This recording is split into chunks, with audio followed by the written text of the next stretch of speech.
Okay, here we go. Stand by. 3, 2, 1. The thinking atheist. It's not a person. It's a symbol. An idea.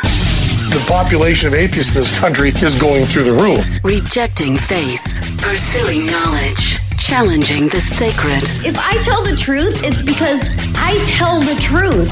Not because I put my hand on a book and made a wish. And working together for a more rational world. Take the risk of thinking for yourself. Much more happiness, truth, beauty, and wisdom will come to you that way. Assume nothing. Question everything. And start thinking. This is the Thinking Atheist Podcast. Hosted by Seth Andrews.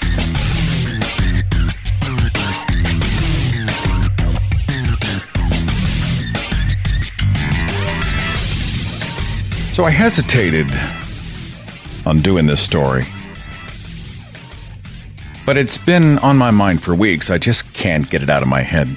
And, you know, when I've got something spinning around in my brain, I'm likely to open up the microphone and talk about it to you. And that's what I'm going to do today.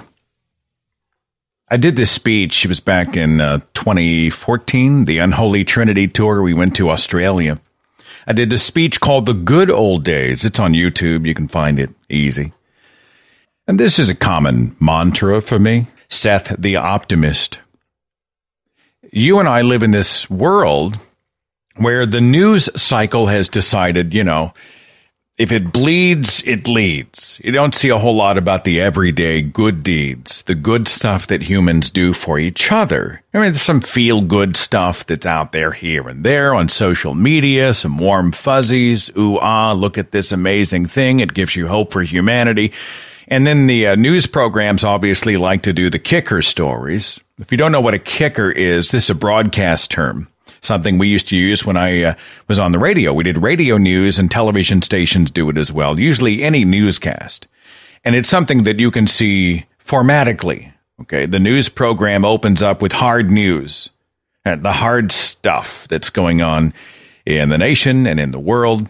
Then probably the weather, then sports, and then whatever. And the last few minutes of the newscast, that's where they put the kicker. Okay, they've already hit you over the head. You know, the coronavirus and the conflict in the Middle East and the stock market, and there's a shooting at the park and the statistics on violent crime, and the politicians are bitching at each other. The whole world's on fire, right? This is the first half of most newscasts. If it's a local newscast, at least here in Oklahoma, mostly it's just like local shootings, you know, a house fire, that kind of stuff, right? If it bleeds, it leads. But keep your eyes open and watch this, because at the end of a newscast, you will see them do what we call the kicker. Okay? Kicker is a warm, fuzzy story that's supposed to leave the audience with a good taste in its mouth. It's a way for the newscasters, after all they put you through, to try to end on a high note. There's a little bit of fluff and happiness and joy feelings, and the sun is shining and smiles all around, right? A kid wins the spelling bee and he gets his time on camera. There's a cat rescued from a sewer drain by the fire department, and then the fire department adopts the animal as its mascot, right? There's a high school marching band nearby wins the state or national contest. There's a celebrity couple that gets married, maybe a story about the royal family. I don't know. It's a sports team that visits a child in a cancer hospital. That's a kicker. These types of stories are placed strategically at the end of a newscast for the single purpose of making sure that you don't hate the world. I mean, you don't leave the broadcast totally feeling like shit. It's supposed to give you hope for humanity after all the preceding hopelessness. All right, that's the kicker.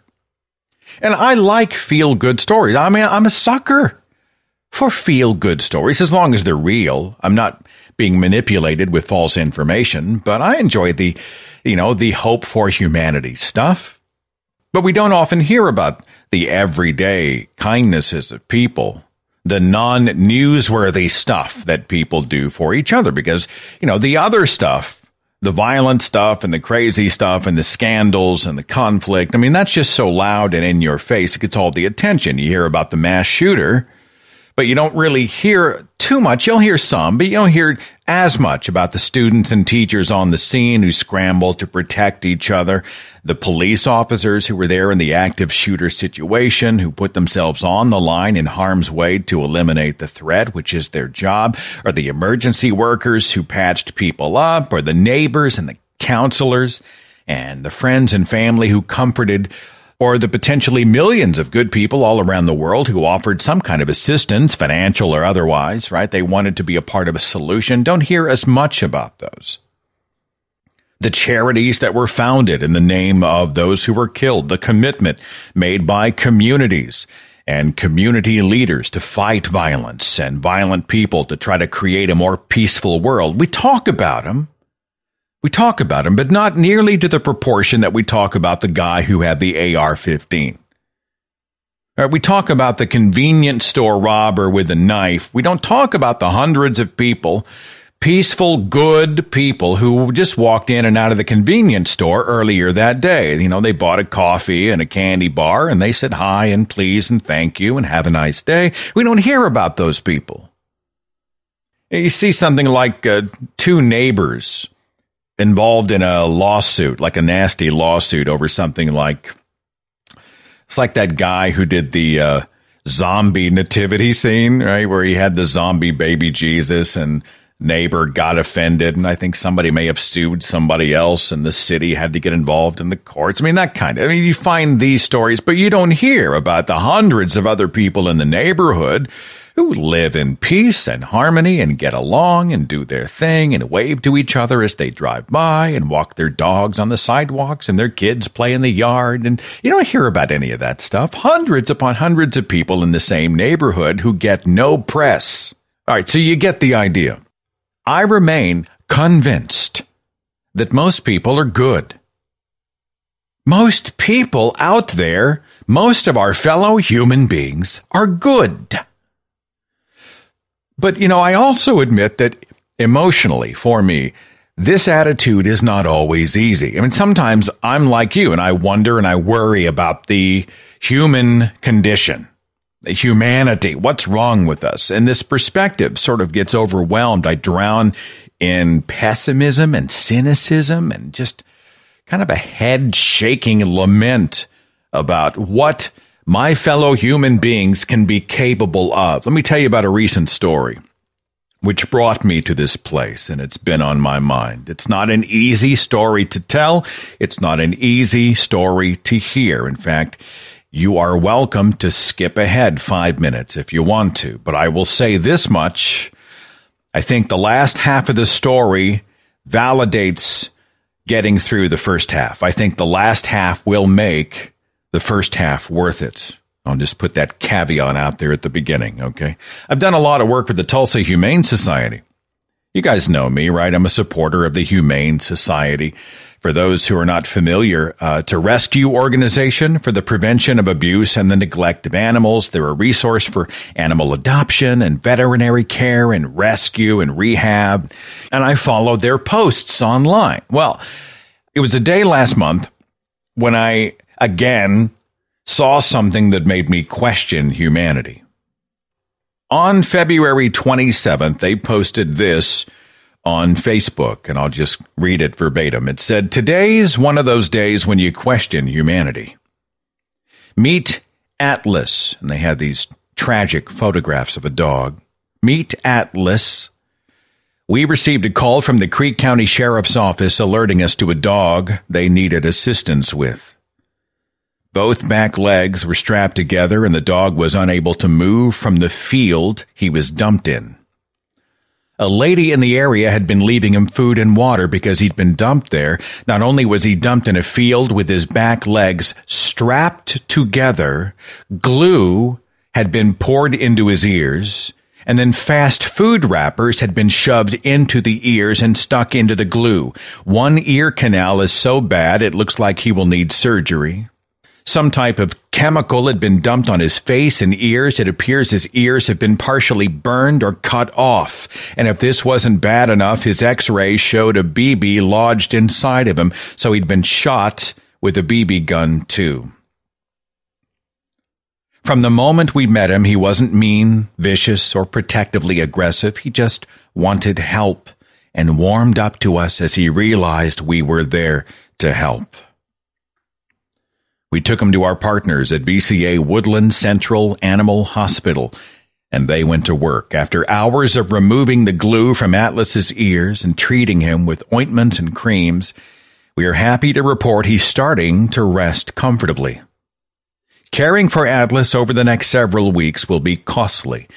He may need to see specialists and require surgery. Please help in any way you can. We need to show Atlas that people are good. Also, if you have any information about the individuals responsible for abusing this poor boy, please contact the Creek County Sheriff's Office. We don't want them to do this ever again. Now, you're thinking what I'm thinking right now. People suck. Who could do this? What the hell would motivate somebody to do this, to torture a dog like this, bind his legs and burn his skin and abandon him in a field to, starve to death? The photographs show him, and they just will break your heart. Break your heart. One day later, the Humane Society posted an update, because now they've got my full attention, right? Atlas was still a little bit skittish. He was not used to being surrounded by caring hands instead of abusing hands. But he was responding.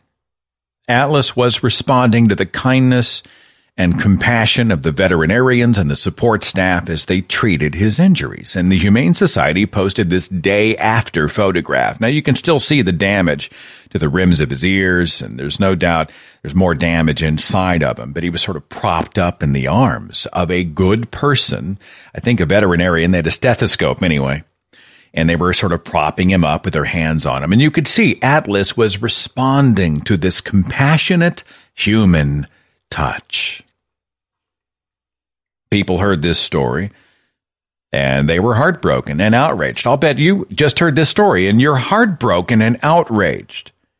You think, who could do this terrible thing? Well, within that day, within the first 24 hours, the owner of a local restaurant called Ike's Chili, and there was a couple named Eric and Jane Hayworth, and the Oklahoma Alliance for Animals came together, and they pooled resources, and they put up a reward, a $10,000 reward for information leading to the arrest and prosecution of the abuser. We got to find this guy.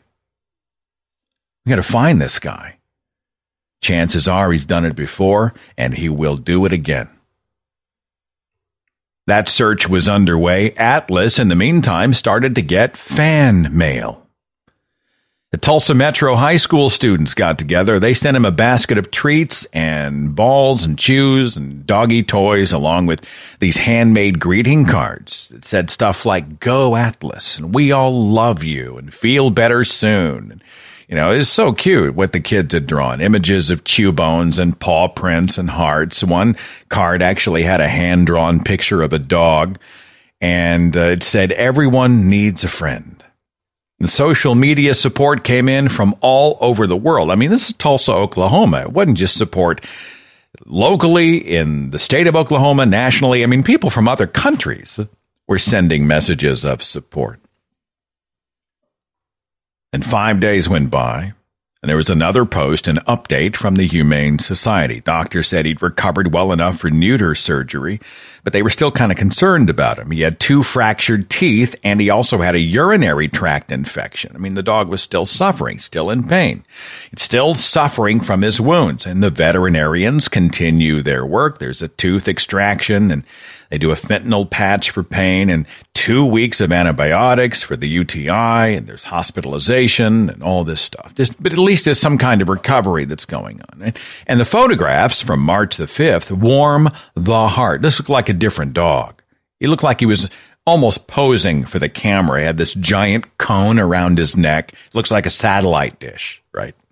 But his eyes were open and friendly, and his mouth was kind of open in that doggy smile kind of way. You know how dogs do that? It just made you smile in response. Meanwhile, the Creek County Sheriff's Office was on the hunt. Still no word on who had done this thing, who had hurt Atlas so badly. 5 more days go by. March the 10th, 2020. Posted by the Humane Society representative at the Creek County Sheriff's Office. They caught the guy. They caught him. The abuser was under the jurisdiction of Native American tribal authorities, and so the arrest was tasked to the Muskogee Nation Lighthorse Tribal Department, which is a cool name, by the way. Like, I'd like to be a part of Lighthorse Tribal Department. That just sounds like some kind of a superhero thing. In handcuffs, 18-year-old Daniel Williams. And from the Okmulgee County Jail, his mugshot was posted for everybody to see. And that guy will be prosecuted for the pain that he inflicted. Now, upon the news of the arrest, the Humane Society posted these words: I have tears in my eyes and I can barely see what I'm typing at the moment to know that we just got justice for Atlas.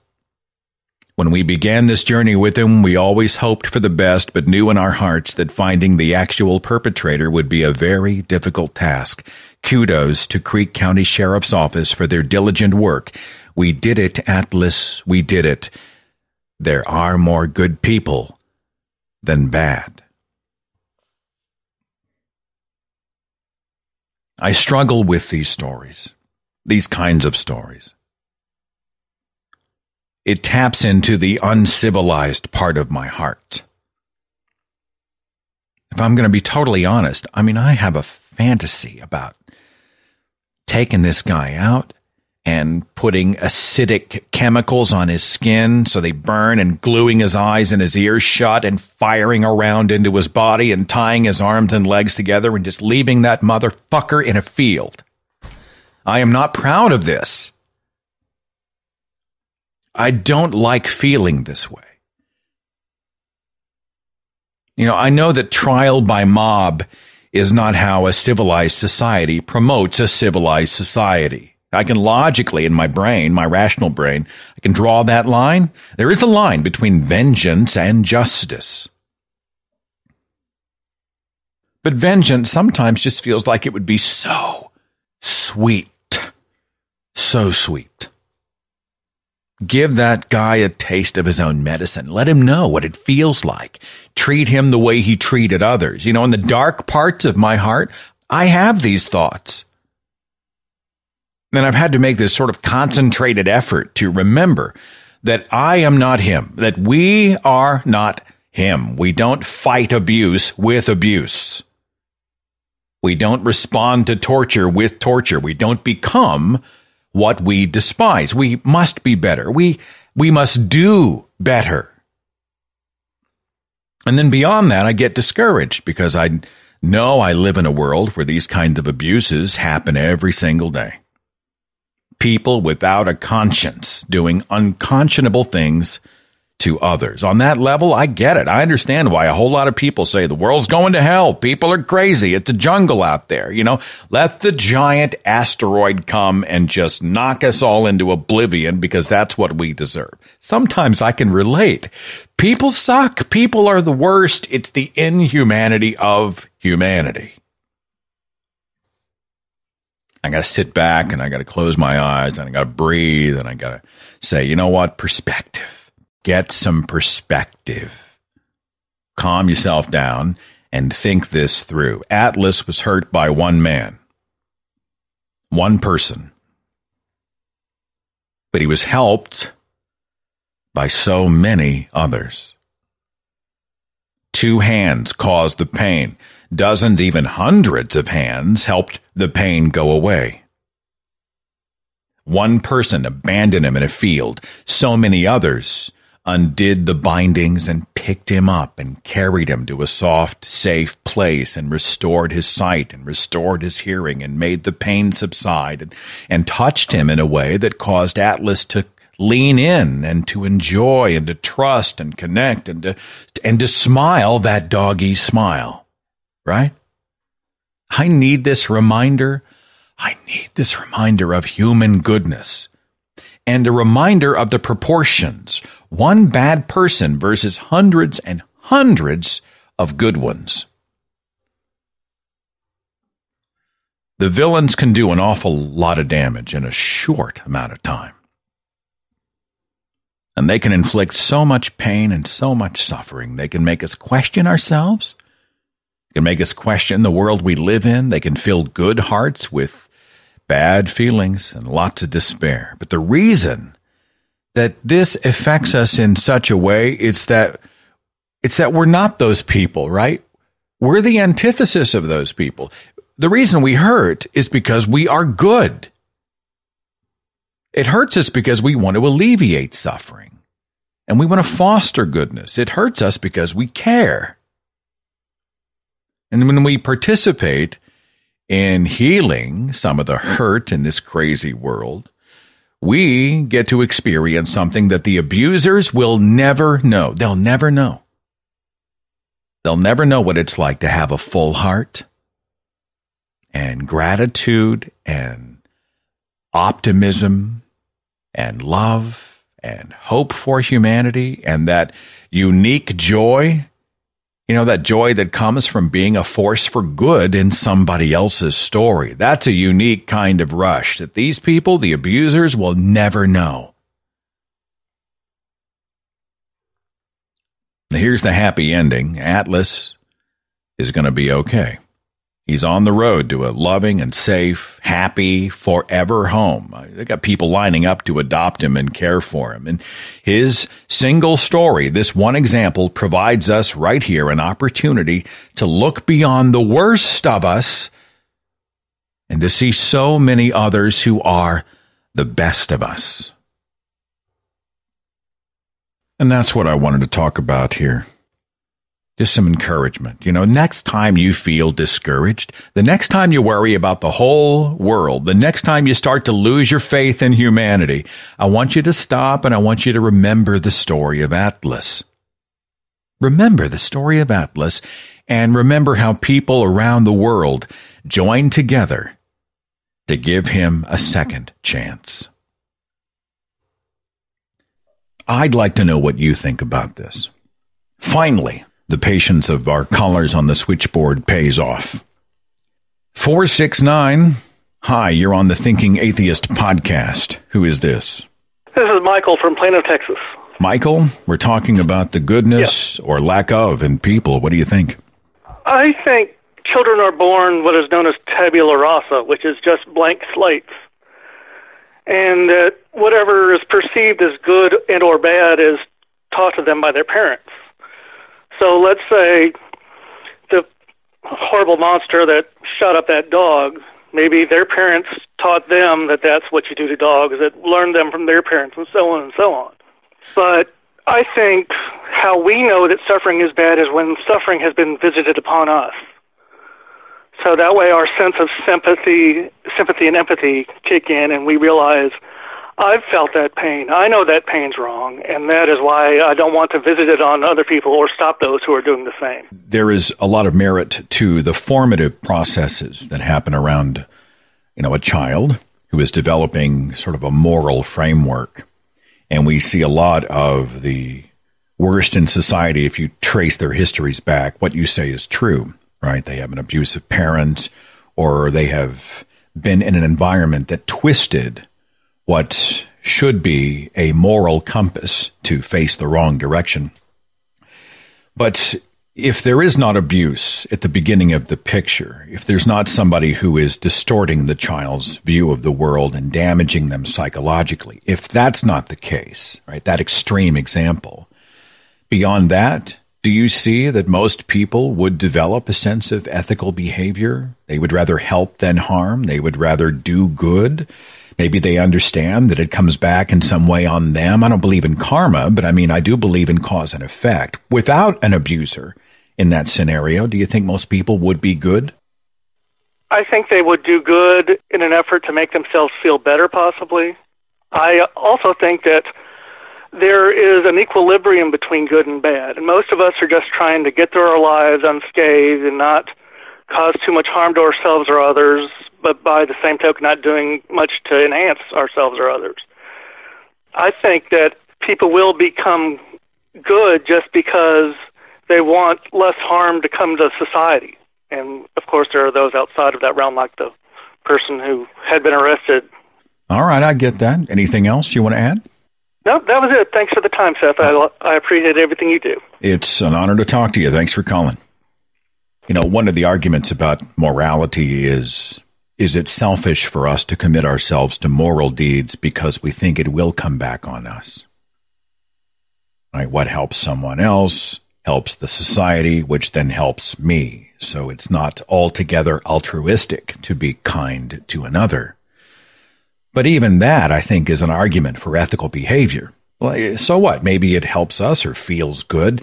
This is an argument for cooperation, for pro-social behavior. Now, that's a valid reason, one valid reason to help someone else. Right? What helps you makes your life better. You then reciprocate, and it comes back into my zip code in some way. I mean, that's not a bad reason to be moral to someone else. 256, you're on the Thinking Atheist podcast. Who's this?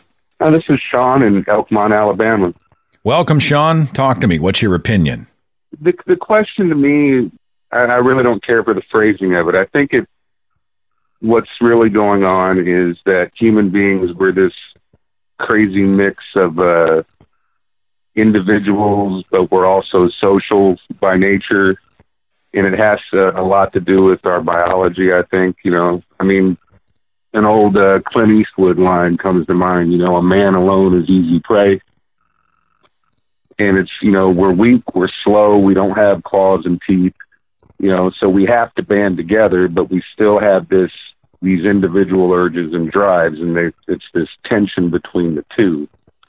And none of us are completely selfless, but on the other hand, none of us are completely selfish either, unless we're a sociopath, and, you know, that's something wrong with the wiring in their brain as far as I'm concerned.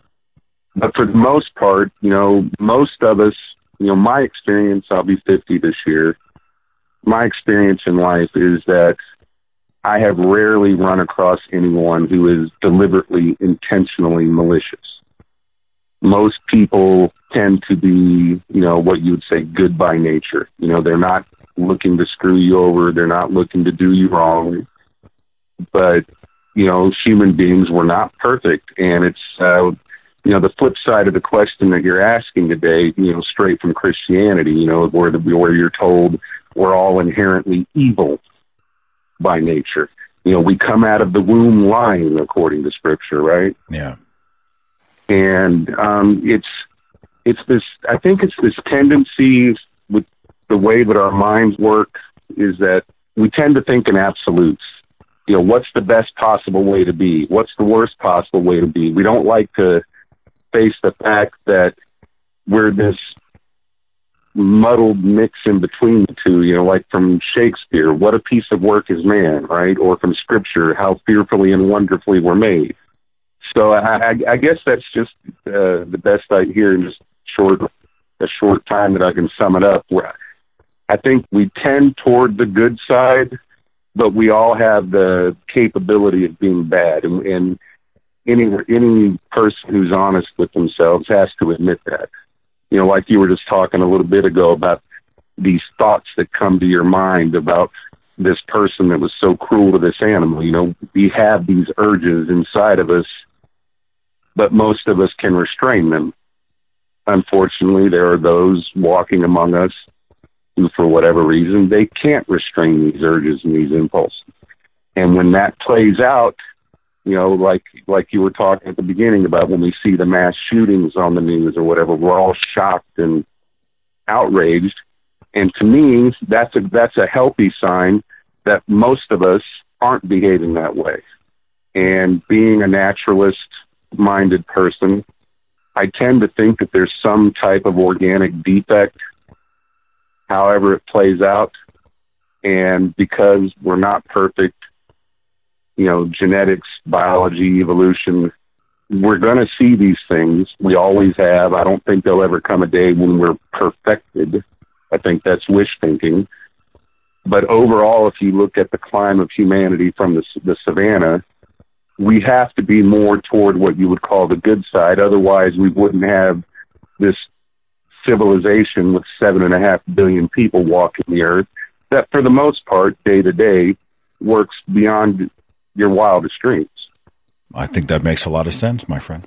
And, it's certainly not a binary picture. That's true. So I appreciate your opinion very much. All right. Thank you, Seth. Yeah. Pro-social behaviors. He was talking about the fact that, an individual on the African savanna is easy meat.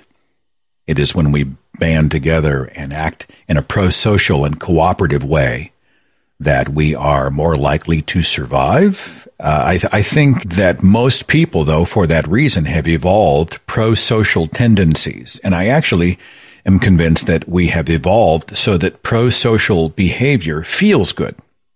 So there's a reward system, a reason to continue to be a helper instead of someone who hurts other people. Lyra in the chat said, so Seth, when drugs and alcohol are involved, does that justify cruelty? I have no idea where that comes from. At no point have I tried to justify cruelty.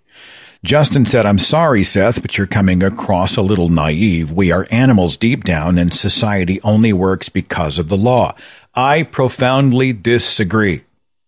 If you abolish the law, you would see some people who are acting in antisocial ways.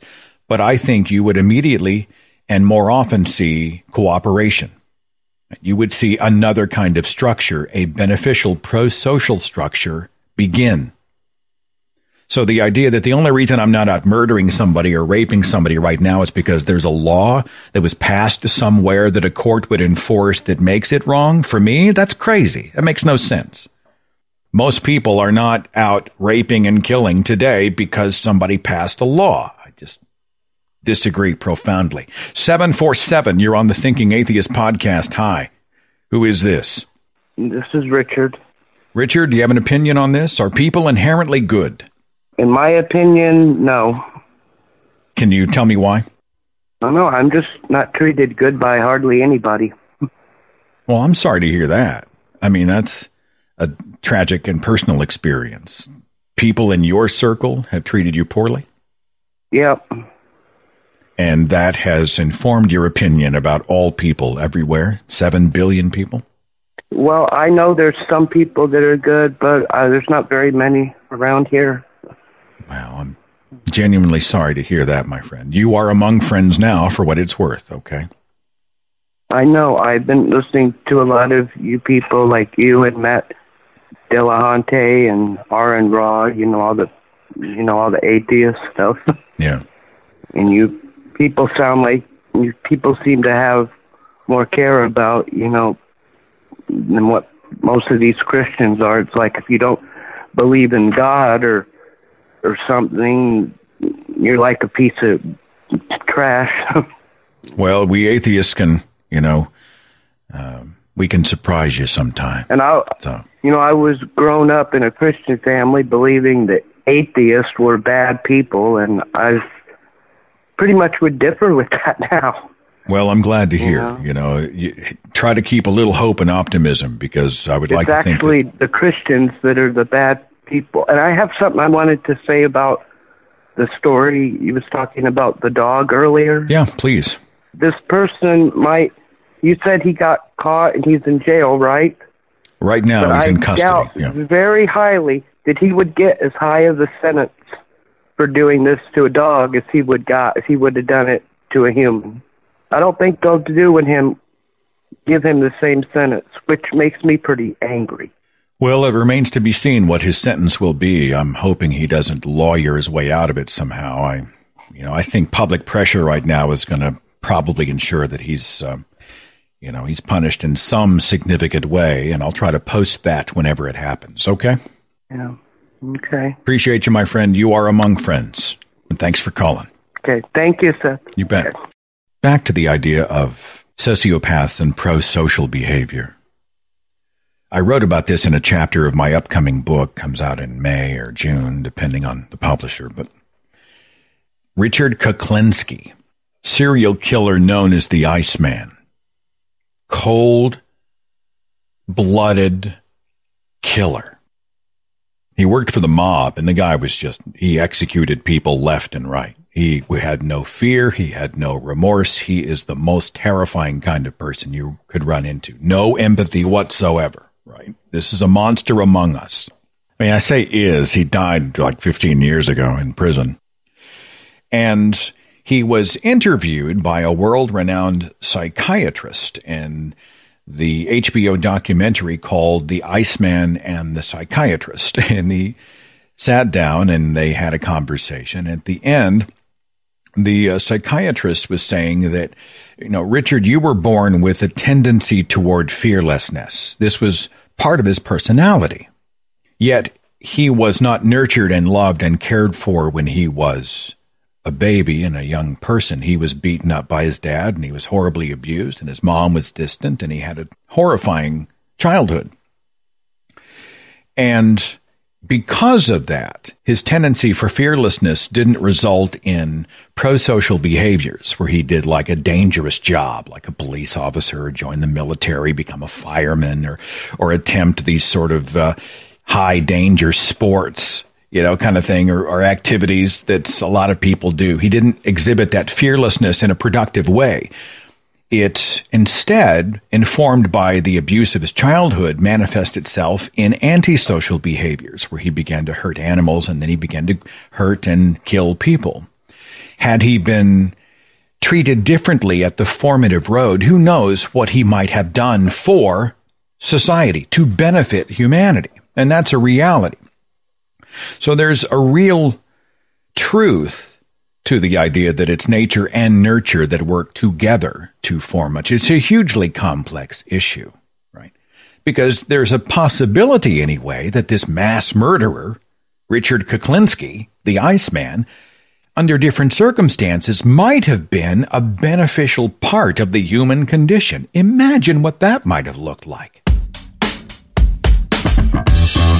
So many more perspectives from our listeners. Let me take a short break. I'll be right back with more of your phone calls right after this. Let me tell you about my secret weapon for learning new stuff. It's a life hack, so to speak, for those of us who just need more time, who want to expand our knowledge, but we struggle with how to get more hours in the day. Well, Blinkist is an incredible app that solves the problem. Blinkist works on your phone, your tablet, web browser. It grabs the best key takeaways and the need-to-know information from thousands of nonfiction books, and it laser focuses them into about 15-minute reads or listens if you do the audio versions. It's the main points of the book. Right there, you can quickly digest them and then decide to go deeper into the larger book or move on to the next Blinkist book and get the next nuggets of information. 12 million people use Blinkist right now on a drive at the gym, on a lunch break. These are self-help books, business books, health and nutrition, biographies, so much more. I like to use Blinkist when I travel. You can check out the Blinkist version of Michelle Obama's biography called Becoming, his terrific book, and Outgrowing God, the new one from Richard Dawkins, kind of a primer to atheism for the uninitiated. It's also a great articulation of why you and I reject God claims, as we want to be rational, science-minded, and moral people. With Blinkist, you get unlimited access to read or listen to a massive library of condensed nonfiction books. All the books you want, and all for one low price. Right now, for a limited time, Blinkist has a special offer just for our audience. Go to Blinkist.com/Seth. Try it free for 7 days and save 25% off your new subscription. That's Blinkist, spelled Blinkist. Blinkist.com/Seth to start your free 7-day trial. And you'll also save 25% off, but only when you sign up at Blinkist.com/Seth.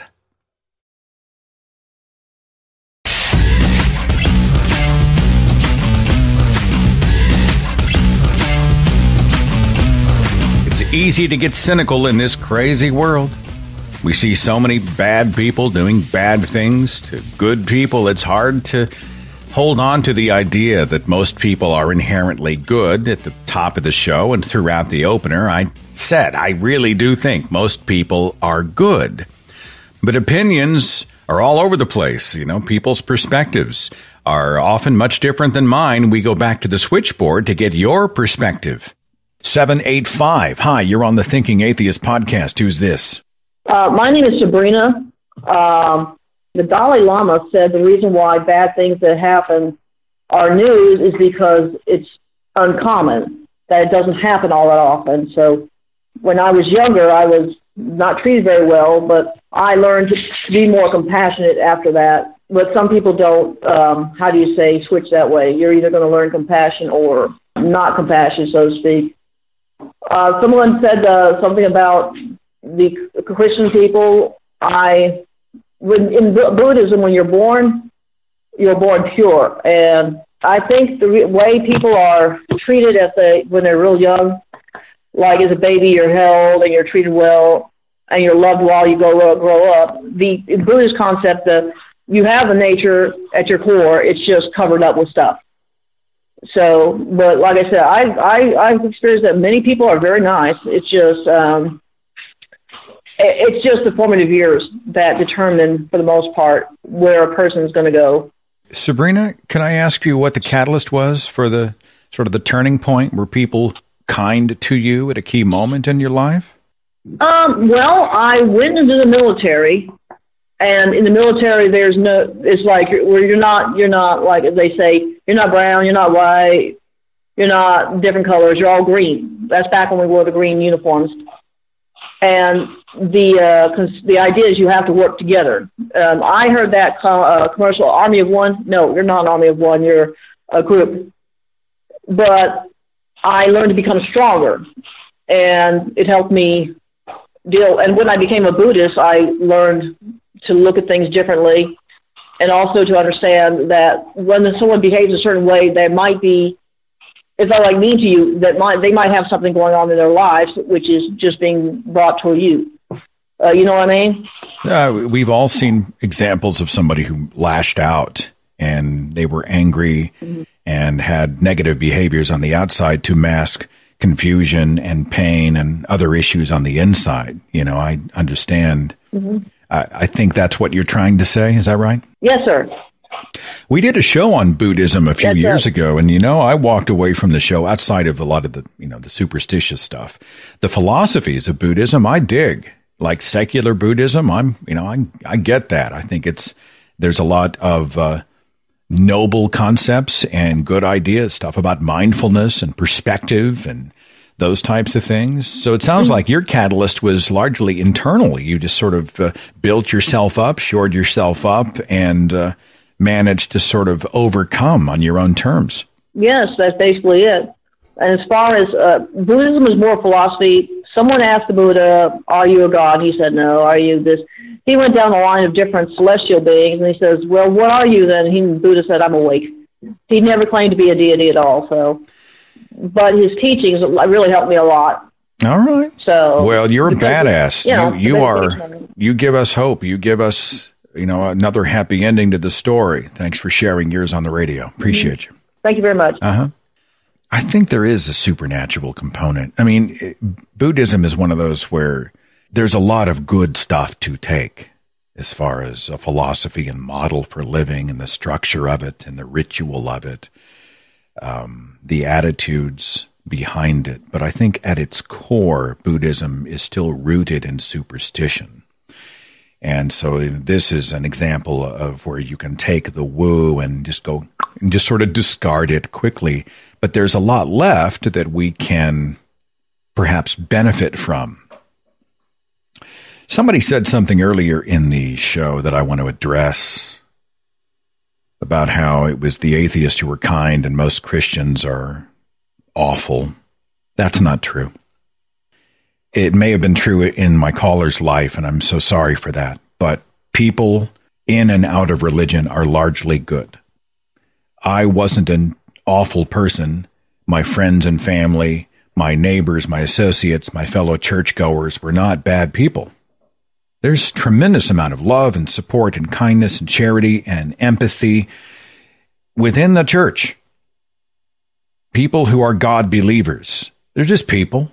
They got the window dressing of superstition coloring most of the humanistic endeavors that they do, but they will stop and help you change the spare tire on the side of the road. They will jump into a dangerous situation to try to rescue somebody else. They genuinely want to feed the hungry. They genuinely want to distribute medicine and resources to the infirmed. They care.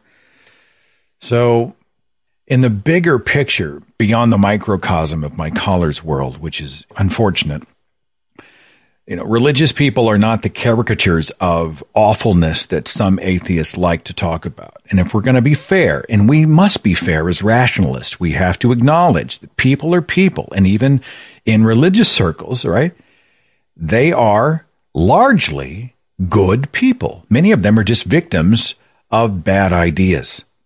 They've been taught that the reason they're good is a deity, like a cosmic father.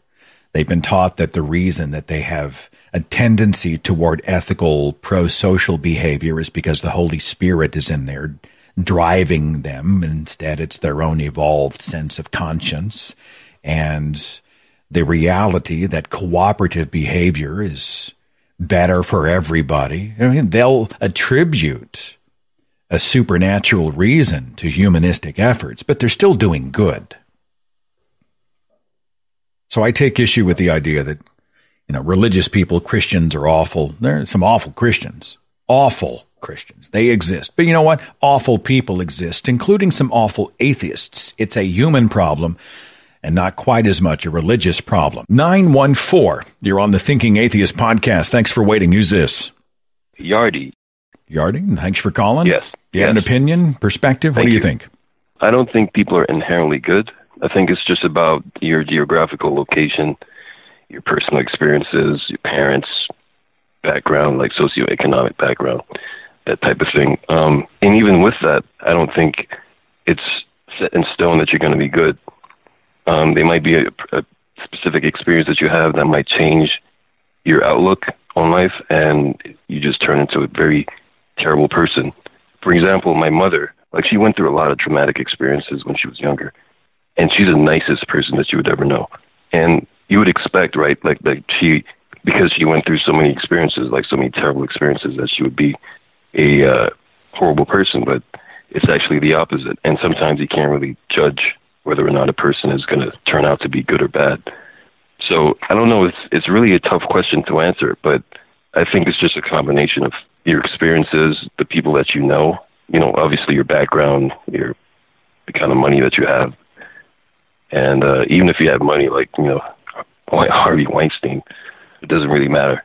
It's an interesting social experiment, isn't it? What about the people who were raised or brought up or surrounded by awfulness, who overcame and lived a good, ethical, moral life? And what about the people who were surrounded by love, goodness, compassion, support, and they turned out to be evil? Yeah. Interesting. Right. Exactly. Yeah. A valid point. That's what I say.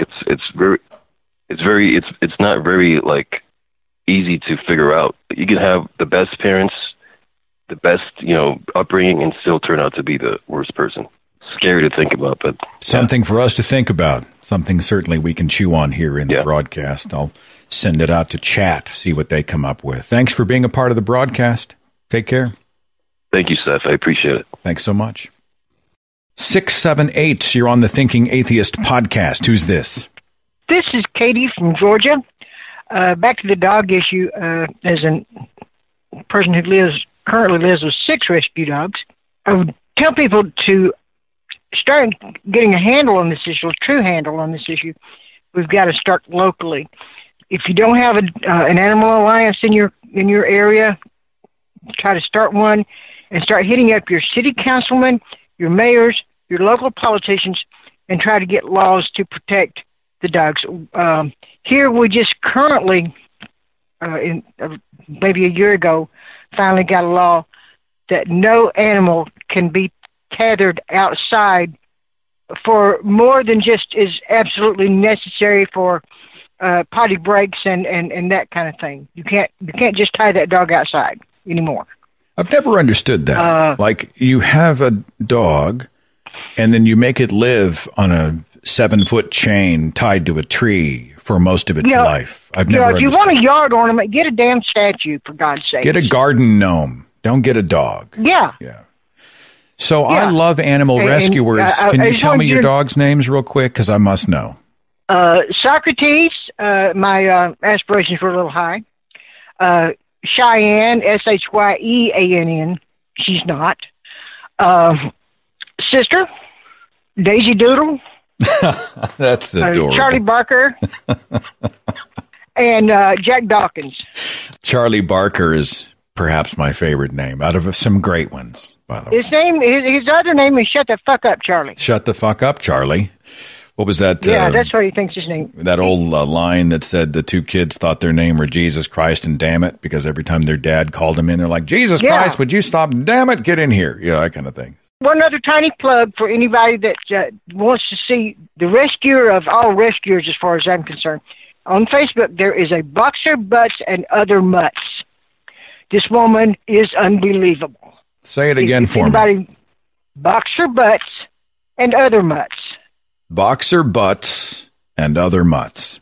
This woman is awesome. All right. And thank you for bringing this up to the top. You betcha. Take care of yourself. I have time to take a few more calls. 920, you're on the Thinking Atheist podcast. Who's this? Bonnie. Bonnie, thanks for calling. Yeah, that's an interesting topic. I missed the first part. I assume there was a dog that was hurt real bad. Yeah, there was a dog that was abused and abandoned who has been rescued, rehabilitated, and is on his way to a happier future. Yes. Oh, okay. Yeah, when I see those on YouTube, I can't even hardly look because it hurts so much. Yeah. But there's a book. It's called High Risk Children Without Conscience. And I don't know if they still print it or not, but they made a law years ago that parents have to have, I think it's like 6 weeks off when a baby's born because of this particular book. Because when babies are born, they need loving eye contact right from birth on. And if they don't get that, it's almost impossible for them to look at their caregiver or their parent in the face, in the eye. And when they get to be 3, 4, 5 years old, it already shows, that they will hurt animals, and they can throw a kid off into the pool and drown them, And you think that it's, like you don't want to blame the kid or anything, but this shows up really young, and it's because they don't have a conscience. And this is something that you can't really train a person to have. You can't train a person to have a conscience. And it's not that they're not born with it, but if they don't get that eye-to-eye contact and that love right from birth on, it's like they don't have that empathy. They don't have empathy. And I think with psychopathy, it's like 3% of the population are men that are actually psychopaths, and I think 1% of women. And it's passed on from generation to generation, like it runs in families. If, let's say, the mother and the father are abusive to the baby or the child, the child doesn't know love, and so they grow up not knowing it and not having a conscience. And so it tends to run in families. And like when you're with people and they're more concerned about themselves and they don't really seem to listen to you, they don't pay attention to you, it's a red flag. Like say when you're dating and the person doesn't really care anything about you, they don't ask you questions, they don't, they're not really interested in you, they brag about themselves and all that kind of thing. And if you're the kind of person that's like that, you don't have the empathy either. We're actually surrounded by people like that. And it doesn't have anything to do with religion. Mostly it has to do with right from birth on, if a person has that love and that caring. And nobody comes from a perfect family. Nobody does. Everybody has parents that, are imperfect. And so we all come damaged. We all come damaged to a certain extent. And most of us are self-centered. We care about ourselves. That's just normal. And most of us have, it's like we empathize with when we lose our pets, but you can't empathize with somebody who has lost a pet. Well, if you're on YouTube and you see somebody that's been mistreated a dog, then you do, but when it comes to other people, when they lose loved ones, we don't have the feeling that they would if they were our loved ones. So that's my thought. I appreciate that very much. I'll take a look. I can't, I don't know anything about the authors. I see Dr. Ken Magid and Carol McKelvey, the book High Risk Children Without a Conscience. Children Without Conscience. Yeah, Without a Conscience. It is one of the best books you're ever going to read. And we are surrounded with people like that. We all have empathy to a certain extent, and we're all self-centered to a certain extent. But evil, there are about 3%, I think it's either 3 or 6% of people that are actually psychopaths, and it comes from birth. But they don't commit crimes. But if you know anything about psychopathy, they can pretend to fit in, but they don't really know what it is to be empathetic. And you can't teach it to them. You can't teach a person to be empathetic. It reminds me of a documentary I just saw on Ted Bundy, the serial killer. They were talking about how many of these sociopathic doers of horrible things learn how to appear civilized on the outside, right? Mm-hmm. They're good at emulating civilized behavior. They're great pretenders. They're great actors, aren't they? Yeah. All right. Well, I'll take a look at the book. I appreciate the call so much. Thanks for listening. Well, thank you for listening, too. Bye. Bye.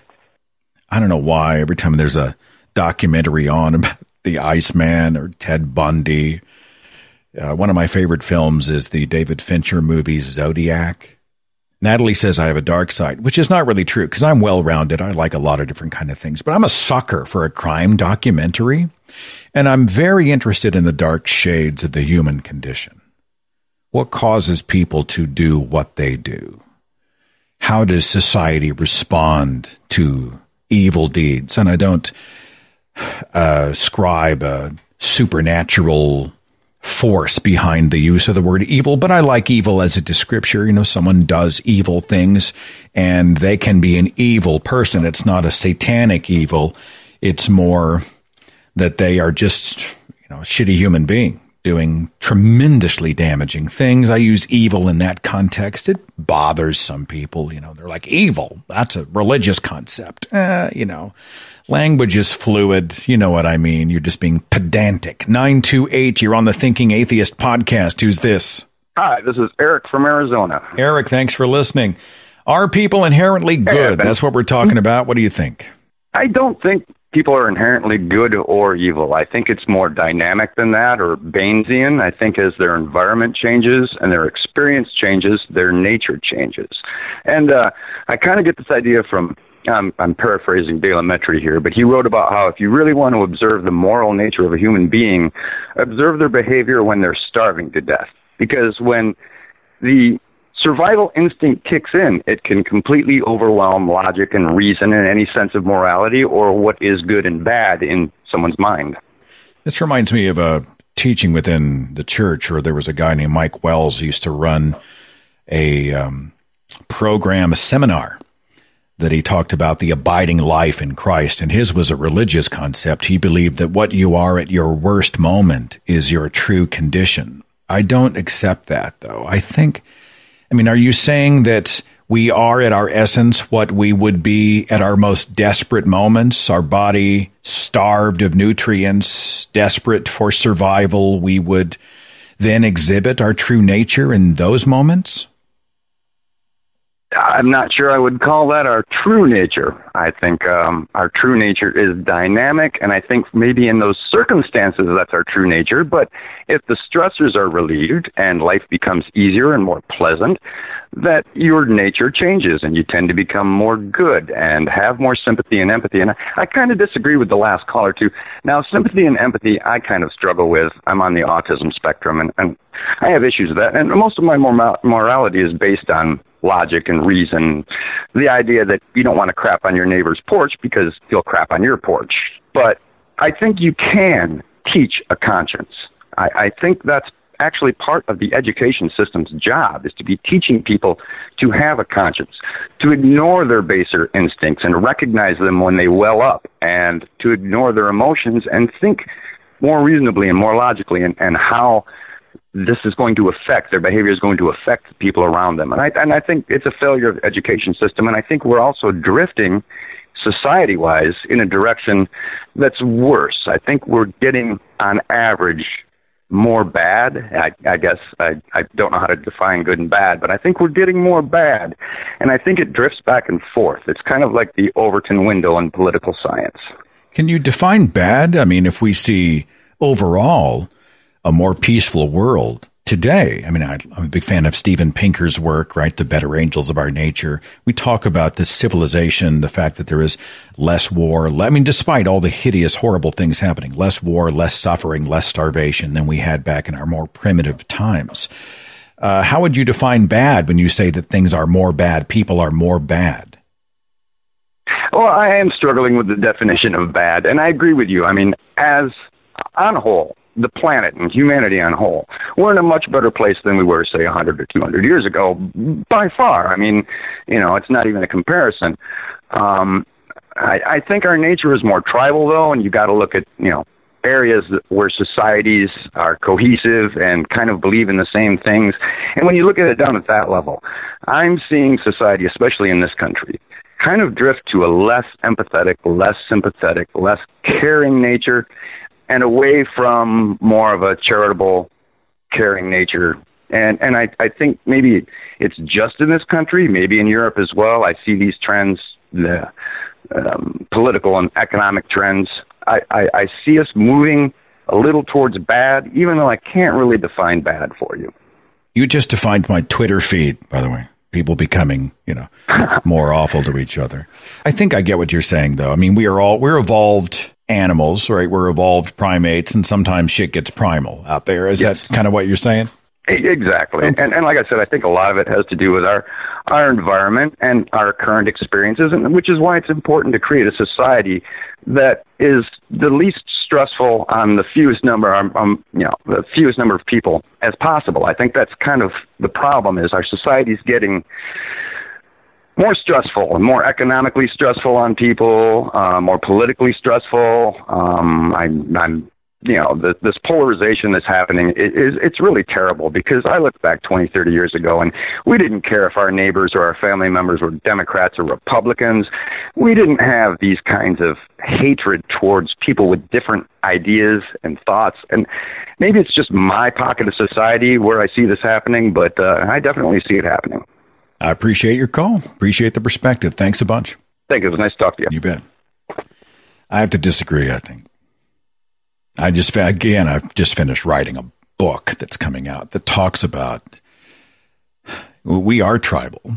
We kill each other over differences and beliefs of all shapes and stripes. This is human history. And people killed each other over differences in religion, differences in kings and queens and philosophies, kill each other over land, resources and money and gold. Hell, even back in the mid-20th century, I mean, the idea that political parties got along, I don't think is correct. One party was pitched against the other to an extreme. And we had the Cold War that was providing the backdrop for those divisions. I don't think there's anything new under the sun. 719, you're on the Thinking Atheist podcast. Who's this? Hi, this is Kyle. Kyle, what's on your mind? So I was just thinking about how perfect of a time, after you saying that, for if you were to pick up the phone for me. I'm going to kind of pull my thought system off of a few books. One of them I think you're kind of aware of, which is Alpha Gods. There's the Founding Myth, and then there's Sapiens. And I think when you take concepts from those three books and you kind of compare them to each other and think about it, I think people are full of empathy and sympathy for their in-group, essentially. You have Dunbar's number, which is a proposal that people can really only maintain cohesive relationships with 100 to 250 people. And then you have the Founding Myth, brings up our Founding Fathers and how some of them thought that religion was good for people who couldn't understand sometimes how to reason your way through morality, and alpha gods. And I think it's an in-group, out-group situation where maybe the internet kind of screws these things up in a way. You can have maybe Tom Hanks mentally on your in-group, and you have sympathy for him. You feel, oh no, he's got the coronavirus or something now. So you reserve your sympathy and your thought, and you feel bad when he gets it. But your neighbor down the street that you've never spoken to, you don't care because they're not in your in-group. Like if Mike Pence got coronavirus, I would probably, it would be harder. You're right. It'd be because he would not be in my ideological or moral in-group. You're right. I would have less sympathy for the guy based on his history. That's true. I think it's just, it's a problem of the monkey brain. Maybe the internet's a helpful thing too, though, because maybe people can kind of develop ways of feeling more empathy for everybody, feeling empathy and for people in India or in Bangladesh or somewhere far off that normally you wouldn't care or you wouldn't even know. Thanks for calling, my friend. Yeah, thank you. Full disclosure, I read the audiobook of Alpha God by Dr. Hector Garcia, and he deals with the primate brain and how tribes worked and how the dominant male was responsible for the formation of these man-made gods that have male characteristics in almost every instance. And those characteristics reflect the primitive males of the time. Right? They are jealous.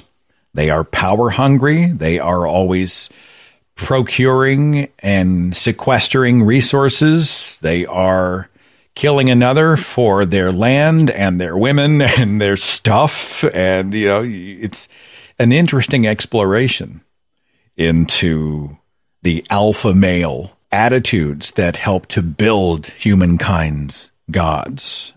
That's why I wanted to be a part of the audiobook when it released. And it's it's like 10 and a half, 11 hours if you're interested in that. I appreciate him bringing it up. Dr. Garcia also talks about the cooperative nature of tribes and the civilized brain. And, whenever the caller was talking about monkey brain, it's a monkey brain thing, which I think, by the way, is a T-shirt.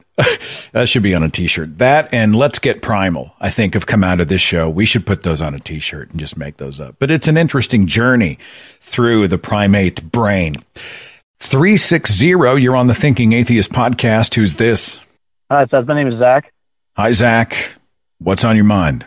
I'm trying to pursue a major in psychology, and I've just noticed there's been misconceptions with people who have sociopathy. As far as my professors and I have discussed, people who have been diagnosed with sociopathy, or people who are sociopaths, can actually exhibit signs of empathy, with a caveat that we can shut our emotions down at will, usually when it comes to a hyper-stressful situation. Speaking for myself, there's this weird hosh-posh diagnosis I was given because I have severe PTSD, where they're saying I have what appears to be a borderline sociopathy due to the PTSD. And I've always enjoyed the term principled sociopath, because the idea of hurting an animal, I think it is one of the worst things a person can do. So with this person who did hurt the dog, maybe a person is, a sociopath, but I think there's more to it, because even a person with sociopathy can be taught right from wrong, depending on the situation as they're growing up. They learn those rules that you live by to function in society, even if you don't feel them on, say, an emotional level.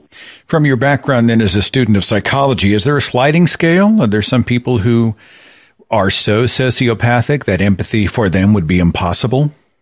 Yes, but therein lies the issue of whether they have been raised with those, those principles. Like, I'm not going to hurt another person because I know it's the wrong thing to do. I live my life with a mentality of doing as much good as possible, as the least harm as possible. I don't feel anything on an emotional level, regardless of me doing good or bad. I just know that doing something bad is going to be detrimental, and I don't want to ever cause anybody else harm, same way I wouldn't want them to cause me harm. I like to think of it more as like a rational outlook instead of an emotional outlook. And it's another play on the nature versus nurture thing, right? The two playing off each other. Yes. Fair enough. Thanks for your perspective. Good luck in your studies, man. I hope it goes well for you. One last thing. I think around the same time when Obama legalized marriage equality, I do believe he also signed an executive order making all cruelty to animal crimes felonies due to the discrepancies in how different states were dealing with it. The challenge we have here in our specific case, and it may not be a challenge, is that because it happened on tribal land, tribal authorities have their own sets of law that are often separate from other mandates, federally, state, and local. So I don't know what tribal law says about animal abuse, and this remains the big question. But again, public pressure, I think, is going to help in that regard. We'll see what happens, okay? All right. You have a good day. Take care. Thank you so much. I'd like to think they'll do the right thing. One more. 402, you're on the Thinking Atheist podcast. Who's this? This is Heath in Nebraska. Hi, Heath. What's on your mind? What do you think? Well, I was listening to the show, and I appreciate it. Thank you for what you do. Thank you. And what I kind of got the impression was that there was a lot of people with varying opinions, and I think that in a subjective question, you're going to get that. So the question is if people are inherently good, that kind of boils down to a kind of a subjective point of view. Because how do you define good, you mean? How you define good or reduce harm, if that's the goal. So I think what we're trying to get to is morality a subjective part of reality, or can we call it relative? Well, it's always funny to hear, like my former evangelical conservative culture would talk about the dangers of moral relativism. But morality and ethical behavior really is situational, isn't it? There are I agree. Instances that change from day to day, point to point, moment to moment. I like what Dan Barker said in terms of ethical behavior. He said he wants to act to minimize harm, which I think is a great starting point. Right. But you're right. I mean, it's not a binary thing. Doesn't fit in a cookie cutter. Doesn't fit on a bumper sticker, right? Well, I've listened to Apologia on YouTube quite a bit here recently, and I like the way he looks at it, is that it can be objective if we have a goal in mind. Otherwise, it comes from a subjective kind of place. Maybe I'm misrepresenting Apologia. I'm sorry if I am. But I think that if we have a common goal as a society, we don't want to murder each other or whatever, that would be considered a common goal. And then we could probably look at it as an objective type of thing there. But it all stems from the subjective where we don't want to get murdered. Yeah. The world doesn't fit in a 280-character Twitter post. In most instances. I think that's probably the lesson we can take away. Thanks for calling. Thanks for listening. Take care. Yep. Bye. That's all the time I've got. I am so thankful for you, for the calls, for the input, for listening, for being a part of the community and my family. I believe you are inherently good. We raise a glass to Atlas. Wish him a speedy recovery. Glad for his happy ending. And on my social media pages, if I get any updates on the prosecution of his abuser, I'll try to get those notes out as soon as I see them. Have a wonderful week, and I'll see you soon. Follow The Thinking Atheist on Facebook and Twitter for a complete archive of podcasts and videos, products like mugs and t-shirts featuring the Thinking Atheist logo, links to atheist pages and resources, and details on upcoming free thought events and conventions. Log on to our website, thethinkingatheist.com.